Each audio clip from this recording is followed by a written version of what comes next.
Today we will start with our next unit magnetic field due to current. ठीक है, इससे last unit में electricity में, ठीक है, इलेक्ट्रिक करंट आप लोगों ने क्या पढ़ा था कि जो आपका इलेक्ट्रिक करंट होता है किसी भी कंडक्टर में वो किस वजह से होता है, या तो चार्जेस, ठीक है, कोई भी चार्ज, या फिर उस क्या होते हैं इलेक्ट्रॉन्स होते हैं, जब आपके मोशन में होते हैं तो उसकी वजह से आपका क्या होता है इलेक्ट्रिक करंट प्रोड्यूस होता है। अब ये जो चार्जेस हैं वो क्या करते हैं, मैग्नेटिक इंटरेक्शन भी प्रोड्यूस करते हैं। ठीक है, the magnetic field produce due to current through the conductor interacts with magnetic needle and deflects it. अब ये क्या करता है, जो आपका मैग्नेटिक, इस जो आपकी एक सपोज करो आपकी करंट कैरिंग वायर है, ठीक है, एक वायर है उसके अंदर आपका करंट फ्लो कर रहा है, तो वो क्या करेगी, उस अपने सराउंडिंग्स में अपने आसपास एक मैग्नेटिक फील्ड भी प्रोड्यूस करेगी। और इस मैग्नेटिक फील्ड को हम कैसे देखेंगे, एक एक्सपेरिमेंट दिया था, ऑस्टेड ने एक्सपेरिमेंट दिया था, उसकी हेल्प से देखेंगे। और उसने क्या किया था, नीडल रख दी थी उसके सराउंडिंग में। अब नीडल क्या होती है, मैग्नेट की बनी होती है। आपको पता है कि मैग्नेट्स आपस में क्या करते हैं, या तो अट्रैक्ट करते हैं या फिर रिपेल करते हैं। ठीक है, अगर उसके सराउंडिंग में मैग्नेटिक फील्ड प्रोड्यूस होगा तभी वो अपना इफेक्ट दिखाएगी नीडल। इसीलिए ऑस्टेड ने एक एक्सपेरिमेंट किया जिसमें उन्होंने क्या किया, एक करंट कैरिंग कॉइल ली। ठीक है, ये आपकी क्या है, करंट कैरिंग कॉइल है। ठीक है, इसकी हेल्प से हमने क्या लगा दिया, इसमें बैटरी लगा दी, की लगा दी, रियोस्टैट लगा दिया, जैसा हमने लास्ट केस में देखा था। ठीक है, इसने सब कुछ लगा दिया। इसमें अब क्या किया, बैटरी की हेल्प से इसमें क्या कर रहा है, करंट फ्लो कर रहा है। अब करंट किस में फ्लो कर रहा है, क्लॉकवाइज डायरेक्शन में फ्लो कर रहा है। तो इसने क्या किया, इस करंट से, इस करंट वायर्स, ये आपकी करंट कंडक्टिंग वायर है, ठीक है, इसने क्या किया, नीडल लगा दी इसके रास्ते में। अब आप क्या देखोगे, करंट जब ए से बी की तरफ जा रहा है, ठीक है, तो आपकी जो नीडल है वो डिफ्लेक्ट कर जाएगी। ठीक है, कहाँ डिफ्लेक्ट करेगी वो हम डायरेक्शन अभी स्टडी करेंगे। सिमिलरली जब आप ये वाला केस देखेंगे, अगर करंट क्या आ रहा है, अब इस केस में एंटी क्लॉकवाइज डायरेक्शन में जा रहा था तो नीडल ने डिफ्लेक्ट किया। अब करंट की डायरेक्शन आपने क्या कर दी, रिवर्स कर दी। अगर रिवर्स करोगे तो आप क्या देखोगे, नीडल की डायरेक्शन भी रिवर्स हो जाएगी करंट की डायरेक्शन के साथ। ठीक है, अब हम देखेंगे कि इसकी डायरेक्शन होगी कैसे। ये एक सिंपल सा फॉर्मूला है या फिर एक रूल है जिसमें आप देखोगे कि अगर करंट साउथ टू नॉर्थ जा रहा है, ठीक है, तो जो आपकी नीडल है वो किसकी तरफ डिफ्लेक्ट करेगी, वेस्ट की तरफ डिफ्लेक्ट करेगी। ठीक है, हमें पता है डायरेक्शंस। ठीक है, ये क्या होता है नॉर्थ, ये क्या होता है ईस्ट, ये होता है आपका वेस्ट, ये क्या है नॉर्थ, ये क्या है साउथ। ठीक है, अगर साउथ टू नॉर्थ जा रहा है यानी करंट की डायरेक्शन ऐसे जा रही है तो नीडल्स कहाँ डिफ्लेक्ट करेगी, वेस्ट की तरफ, यानी नीडल ऐसे इस तरफ डिफ्लेक्ट कर जाएगी।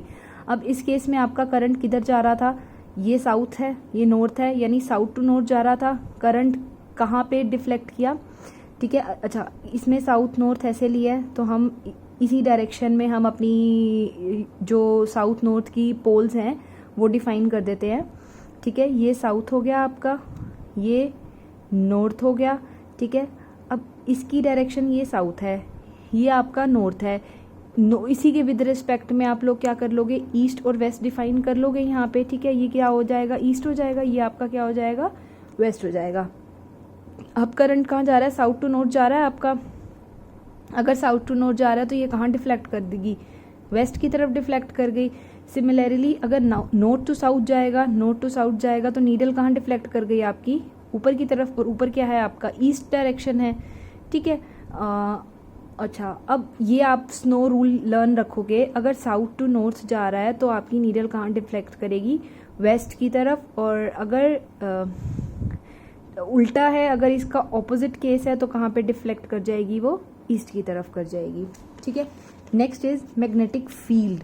मैग्नेटिक फील्ड क्या होता है, लास्ट चैप्टर में आपने पढ़ा था इलेक्ट्रिक फील्ड मतलब क्या होता है कि चार्ज है आपका, उसके सराउंडिंग्स में कितने एरिया में आप उसका जो इफेक्ट है वो फील कर सकते हो। ऐसे ही क्या है आपका मैग्नेटिक फील्ड है।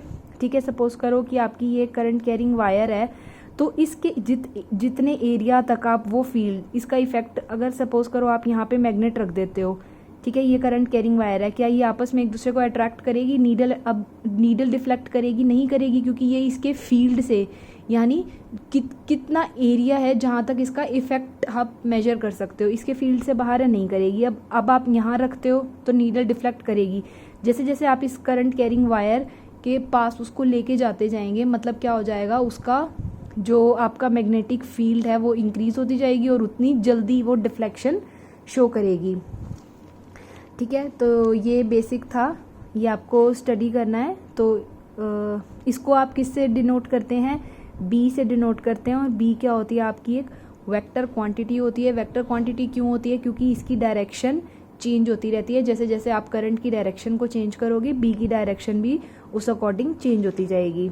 ठीक है, तो इसका मतलब क्या हुआ गया, अगर आपकी वेक्टर क्वांटिटी है तो वो, अगर आपको सम निकालना है बहुत सारे मैग्नेटिक फील्ड डेंसिटीज़ का या मैग्नेटिक इंडक्शन का, तो आप कैसे निकालोगे, इनको सम करते रहोगे। क्या, वेक्टोरियली सम करोगे, सिंपली अलजेब्रिकली सम नहीं करोगे। इसका जो सम होगा वो क्या होगा, वेक्टोरियली इसका सम होता जाएगा। ठीक है, in order to define the magnetic field V, we deduce an expression for the force on a moving charge in a magnetic field। ठीक है, अब हम क्या निकालते हैं इस B की, अब हमें क्या निकालना है, एक फोर्स की वैल्यू निकालनी है। ठीक है, अब हमें क्या करना है, B को डिफाइन करना है कि B होता क्या है। तो हम क्या करते हैं कि सपोज करो आपके पास एक मूविंग चार्ज है किसी मैग्नेटिक फील्ड में, तो हम क्या करेंगे, उसके ऊपर कितना फोर्स अप्लाई हो रहा है, कितना फोर्स एक्सर्ट हो रहा है, हम उसकी वैल्यू को फाइंड आउट करेंगे। ठीक है, हमने क्या ले लिया यहाँ से, consider a positive charge Q moving in a uniform magnetic field B. एक आपने पॉजिटिव चार्ज ले लिया क्यू, वो कहाँ मूव कर रहा है, किसी एक मैग्नेटिक फील्ड बी में मूव कर रहा है। ठीक है, किस वेलोसिटी से, v वेलोसिटी से मूव कर रहा है यहाँ पे। अब v और b के बीच में कुछ एंगल होगा। ठीक है, b इस डायरेक्शन में जा रहा है, y डायरेक्शन में, और ये मतलब मैग्नेटिक फील्ड कहाँ लग रही है आपकी, इस डायरेक्शन में, और वो जा किस डायरेक्शन में रहा है, इस डायरेक्शन में जा रहा है। तो उन दोनों के बीच में कोई एंगल होगा, इस एंगल को उन्होंने क्या नाम दे दिया, थीटा दे दिया। Due to interaction between the magnetic field produced due to moving charge that is current and magnetic field applied the charge Q then experiences a force. अब वो क्या कहता है कि इंटरेक्शन होता है किसके बीच में, मैग्नेटिक फील्ड जो किसकी वजह से प्रोड्यूस हुआ था, आपका मूविंग चार्ज की वजह से। मूविंग चार्ज क्या प्रोड्यूस करता है, करंट प्रोड्यूस करता है। ठीक है, अब करंट और मैग्नेटिक फील्ड जो आपने अप्लाई की, उन दोनों के बीच में इंटरेक्शन होगी। ठीक है, तो उसकी वजह से क्या होगा, जो आपका चार्ज था क्यों, उसके ऊपर से एक फोर्स लगना स्टार्ट हो जाएगा। ठीक है, अब वो जो फोर्स होगा वो किस किस फैक्टर पे डिपेंड करेगा, वो कुछ फैक्टर्स देखते हैं हम। अच्छा, सबसे पहले आप देखो ये v कहाँ था, इस डायरेक्शन में जा रहा था, इन दोनों के बीच में एंगल थीटा था। अब हमने क्या किया, इनको कंपोनेंट्स में डिवाइड कर दिया। ठीक है, जो थीटा के साथ कंपोनेंट होता है उसको तो हम क्या लिखते हैं, v कोस थीटा, और जो दूसरी तरफ होता है और इन दोनों के बीच में जो एंगल होता है वो कितना होता है, 90 डिग्री। तो दूसरा कंपोनेंट क्या हो गया यहाँ से, v साइन थीटा हो गया। अब फोर्स क्या होगा, किसके डायरेक्टली प्रोपोर्शनल होगा, चार्ज के। ठीक है, ये हमें बात पता है, हमने फर्स्ट चैप्टर से देखा था। अब सेकंड क्या है, जो मैग्नीट्यूड है f, वो किसके डायरेक्टली प्रोपोर्शनल होगा, वेलोसिटी के कंपोनेंट पे। कौन से कंपोनेंट पे, जो परपेंडिकुलर है मैग्नेटिक फील्ड के। अब इस डायग्राम में ये क्या है, आपका v कंपोनेंट है। ठीक है, v साइन थीटा, ये क्या है, v कोस थीटा। हमें पता है कि ये दोनों आपस में क्या है, परपेंडिकुलर हैं, क्योंकि हम इससे देखेंगे। ठीक है, ये ऐसे है आपका, ये y एक्सिस है, ये z एक्सिस है, और ये आपकी क्या है, x एक्सिस है। तो दैट मीन्स ये तीनों आपस में क्या होते हैं, म्यूचुअली परपेंडिकुलर होते हैं। ठीक है, तो ये किसके डायरेक्टली प्रोपोर्शनल हो जाएगा, v साइन थीटा के, और f किसके डायरेक्टली प्रोपोर्शनल हो जाएगा, b के। जब हम इन तीनों को साथ में लिखेंगे तो f को क्या लिख सकते हैं, v साइन थीटा के प्रोपोर्शनल था, b के प्रोपोर्शनल था, और q के प्रोपोर्शनल था, तो q v sine theta b लिख सकते हैं। ठीक है, अगर कांस्टेंट ऑफ प्रोपोर्शनैलिटी हम लगाते हैं, यहाँ से इस सिंबल को हटाएंगे प्रोपोर्शनैलिटी को, इसको क्या लिखते हैं, k लिखते हैं। और जब हम इसकी वैल्यू को फाइंड आउट करते हैं तो इसकी वैल्यू क्या आती है, 1 होती है। तो f की वैल्यू क्या होगी, Q we B sine theta हो गई। अब क्या करते हैं हम, हमें पता है ये वेक्टर्स हैं हमारे, तो वेक्टोरियल फॉर्म में जब लिखेंगे तो इसको किसका मैग्नीट्यूड लिख देंगे, v क्रॉस b। मैथ्स में आप लोगों ने देखा होगा कि जो आपका डॉट प्रोडक्ट होता है, जब a डॉट b होता है तो उसको क्या लिखते हो, ए बी कोस थीटा, और जब क्रॉस प्रोडक्ट होता है आपका तो उसको क्या लिखते हो, ए बी साइन थीटा। तो ठीक है, ये इसमें a क्या है आपका v, b क्या है b, और ये साइन थीटा, इसको क्या लिख दिया, a क्रॉस b का मैग्नीट्यूड लिख दिया। ठीक है, तो अब जब हमने f की डायरेक्शन देखी तो वो क्या हो गया, q into F p cross v हो गया। ओके, अब हम क्या करेंगे, अब हम इसकी डायरेक्शन देखेंगे। जो f की डायरेक्शन होएगी वो जो डायरेक्शन होएगी क्रॉस प्रोडक्ट की v और b के, उसके ऊपर डिपेंड करेगी, जो कि क्या है, परपेंडिकुलर है वी के, क्योंकि हमने क्या देखा कि एफ वी बी क्या है, तीनों आपस में म्यूचुअली परपेंडिकुलर है। ठीक है, इसको हम किससे देखेंगे, फ्लेमिंग लेफ्ट हैंड रूल से देखेंगे। ये आपका फ्लेमिंग लेफ्ट हैंड रूल हो गया यहाँ से। ठीक है, जो आपका ये थंब है ये तो क्या बताएगा, डायरेक्शन ऑफ एफ। ठीक है, यहाँ से इसने क्या बताया, ये किसकी डायरेक्शन है, एफ की डायरेक्शन है। ठीक है, और ये जो आपकी इंडेक्स फिंगर है ये किसकी डायरेक्शन बता रही है, बी की डायरेक्शन। ये इसने ऐसे, ये जो इसमें डायग्राम है ये 3D जब आप स्ट्रक्चर देखोगे तो ये कुछ ऐसा डायग्राम है। ये थंब तो क्या बता रहा है, फोर्स बता रहा है आपको। ठीक है, और जो ये इंडेक्स फिंगर बता रही है ये क्या है, बी मैग्नेटिक फील्ड की डायरेक्शन बता रही है। इसमें थंब ऐसे है बट ये क्या है, ऐसे म्यूचुअली परपेंडिकुलर, ये भी परपेंडिकुलर है। ये किसकी डायरेक्शन बताएंगी आपको, वी की डायरेक्शन बताएगी। अब यहाँ से हम बी देखेंगे।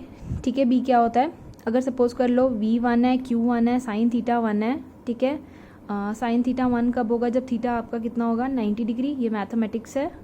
तो एफ फोर्स किसके इक्वल हो जाएगा, बी के इक्वल हो जाएगा। Thus the magnetic field induction at a point in the field is equals to the force experience by a unit charge moving with the unit velocity perpendicular to the direction of magnetic field at that point. अब वो क्या कहता है, जो आपका magnetic field induction है किसी point पे, वो इक्वल फोर्स के इक्वल कब होगा, यानी एफ और बी आपस में इक्वल कब होंगे, जब आपका v कितना हो जाएगा, 1 हो जाएगा। यानी जब सारी वैल्यूज आपकी क्या हो जाएंगी, 1 हो जाएगी, और वेलोसिटी वेक्टर की डायरेक्शन क्या हो जाएगी, परपेंडिकुलर हो जाएगी किसके। ठीक है, जब आपकी मूव करेगा यूनिट वेक्टर वेलोसिटी v, हमने क्या देखा, v की वैल्यू क्या थी, 1 थी आपकी। ठीक है, साइन थीटा कितना हो गया आपका, 90 डिग्री हो गया। यानी जब उन दो बी और आपकी डायरेक्शन क्या हो जाएगी, 90 डिग्री हो जाएगी आपकी। ठीक है, वी और बी की डायरेक्शन। अच्छा, अब कुछ स्पेशल केसेस इसमें डिफाइन करेंगे। सपोज करो आपका क्यू कितना है इस केस में, थीटा 0 है या 180 डिग्री है। ठीक है, 0 का मतलब क्या हो गया आपका, साइन थीटा क्या हो गया, 0 हो गया। इस केस में जब साइन थीटा 0 हो गया तो क्यू वी भी साइन थीटा में जब आप वैल्यू पुट करेंगे 0, तो फोर्स अप्लाई कितना हो गया, 0 हो गया। अच्छा, 0 या 180 का मतलब क्या हो गया कि वो पैरेलल है। It means that the charge particle moving parallel to the direction of magnetic field. अब जो आपका चार्ज पार्टिकल है वो मैग्नेटिक फील्ड के क्या है, पैरेलल है। यानी जब ये दोनों की डायरेक्शंस आपस में पैरेलल होगी तो इसके ऊपर कोई फोर्स नहीं होगा। अब थीटा क्या है आपका, 90 डिग्री है आपका। इस केस में अगर थीटा 90 डिग्री है तो साइन थीटा की वैल्यू क्या हो जाएगी, 1 हो जाएगी। इस केस में क्या हो जाएगा, जो आपका फोर्स है वो मैक्सिमम एक्सपीरियंस करेगा, सबसे ज़्यादा फोर्स होगा इस केस में। ठीक है, ओके। सेकंड केस था जो, उसमें क्या देखते हैं, अगर वेलोसिटी की वैल्यू 0 है, दैट मीन्स ये तीनों प्रोडक्ट है आपस में, एक वैल्यू 0 होगी तो सारी वैल्यू 0 हो जाएंगी। इस केस में भी क्या होगा आपका, चार्ज पार्टिकल रेस्ट पे है। ठीक है, और जो ये कोई फोर्स एक्सपीरियंस नहीं कर रहा। ठीक है, इसका मतलब क्या हुआ, आपने इलेक्ट्रिक करंट जो पिछला चैप्टर देखा उस केस में आपने क्या देखा कि अगर आपका पार्टिकल मोशन में है, ठीक है, तो उसके ऊपर क्या लगेगा, इलेक्ट्रिक फोर्स भी लगेगा और मैग्नेटिक फोर्स भी लगेगा। और अगर आपका पार्टिकल रेस्ट पे है, वी मूव नहीं कर रहा, दैट मीन्स उसके ऊपर कोई फोर्स नहीं लग रही, तो इसके ऊपर मैग्नेटिक फोर्स नहीं लगेगा। उसके ऊपर क्या लगेगा, सिर्फ इलेक्ट्रिक कंपोनेंट लगेगा। मैग्नेटिक कंपोनेंट उसका क्या हो जाएगा, 0 हो जाएगा। ओके, अब इसकी यूनिट देखेंगे, बी की यूनिट। जो आपकी बी की यूनिट होती है आप उसको किस में देखते हैं, टेस्ला में देखते हैं, और इसको कैपिटल टी से डिनोट करते हैं। ठीक है, या फिर इसको क्या लिखते हैं, वेबर पर मीटर स्क्वायर। हमने यहाँ से बी की यूनिट कैसे निकाली, हम यहाँ से देखते हैं। आपका जो फोर्स था आपने उसको क्या देखा, q we B sine theta देखा यहाँ से। ठीक है, अब बी फाइंड आउट करना है, तो बी फाइंड आउट करने के लिए आपको क्या करना पड़ेगा, v और q को नीचे लेके आना पड़ेगा। v और q की वैल्यू को आप कहाँ लेके आएंगे, नीचे लेके आएंगे। ठीक है, फोर्स की यूनिट आपको पता है क्या होती है, न्यूटन होती है। ठीक है, फोर्स की यूनिट न्यूटन होती है। अब v क्या है, वेलोसिटी की क्या होती है, मीटर पर सेकंड, तो सेकंड ऊपर भी चला जाएगा यहाँ से। और q क्या है आपका, चार्ज को किस में लिखते हैं, कूलम में लिखते हैं। तो यहाँ से क्या हो गया, n/m-1 c-1 which is equals to this. ठीक है, तो यहाँ से आप क्या निकाल सकते हो, बी की यूनिट निकाल सकते हो, और उसको वेबर पर मीटर स्क्वायर भी लिखते हैं। Basically its unit is Tesla, और इसको किससे लिखते हैं हम, कैपिटल टी।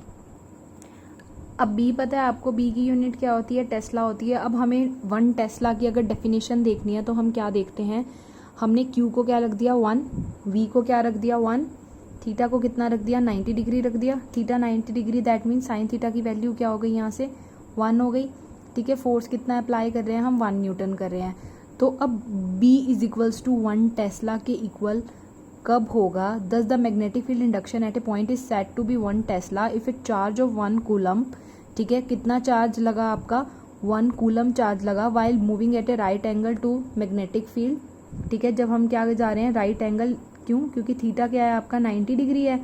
जब हम राइट एंगल जा रहे हैं मैग्नेटिक फील्ड की तरफ, कितनी वेलोसिटी से, 1 वेलोसिटी से, और वो अपने ऊपर कितना फोर्स एक्सपीरियंस कर रहा है, 1 न्यूटन एक्सपीरियंस कर रहा है, तब हम उसको क्या क्या कहेंगे, जो आपका मैग्नेटिक फील्ड इंडक्शन है वो कितना है 1 टेस्ला है। जब आप उसके ऊपर क्या कर रहे हैं, चार्ज कितना लग रहा है, 1 कूलम चार्ज लग रहा है, जो कि परपेंडिकुलर डायरेक्शन में है आपका किसके साथ, v के साथ, और जिसकी स्पीड कितनी है 1 है, और कितना एक्सपीरियंस कर रहा है वो फोर्स, 1 न्यूटन फोर्स एक्सपीरियंस कर रहा है। उस केस में आप कहेंगे कि आपकी जो मैग्नेटिक फील्ड इंडक्शन की वैल्यू है वो कितनी है 1 टेस्ला है। यहाँ से आपने उसकी वैल्यू निकाल ली। ठीक है, 1 टेस्ला कितना होता है, F that is Newton, charge that is coulomb, और V की वैल्यू क्या होती है मीटर पर सेकंड, जो आपने पीछे भी देखा। ठीक है, ओके, अब इसमें क्या हो गया न्यूटन। ठीक है, हमने यहाँ पे क्या लिख दिया, C को क्या लिख दिया इन्होंने, एमीटर इंटू 1 सेकेंड लिख दिया। ठीक है, क्योंकि I क्या होता है आपका Q/T होता है, तो यहाँ से Q कितना ले लिया, I/T ले लिया। Q क्या था, कूलम था, कूलम की जगह हम क्या लिख सकते हैं, I इंटू टी लिख सकते हैं, that is ampere into second, इसकी जगह इन्होंने ये लिख दिया। ठीक है, तो अब यहाँ से डायमेंशन, आपने जो डायमेंशन वाला फॉर्मूला चैप्टर किया, फर्स्ट चैप्टर था आपका क्लास 11th में, उस फॉर्मूला से, ठीक है, फॉर्मूला लिखेंगे यहाँ से B का F/QV साइन थीटा लिखेंगे, यहाँ से डायमेंशन निकालेंगे। F आपको पता है कितना होता है, mL/T-2 होता है। ठीक है, Q क्या है आपका, चार्ज है, यहाँ से देखा ये कितना होता है, I इंटू टी होता है। I करंट किस में होता है, एमीटर में होता है। T किस में होता है, टाइम में होता है। और आपका V क्या है, वेलोसिटी क्या होती है, LT-1। जब आपको आप इसको शफल करेंगे तो आप क्या देखेंगे, MA-1 and T-2, which you have to remember and practice in your notebook.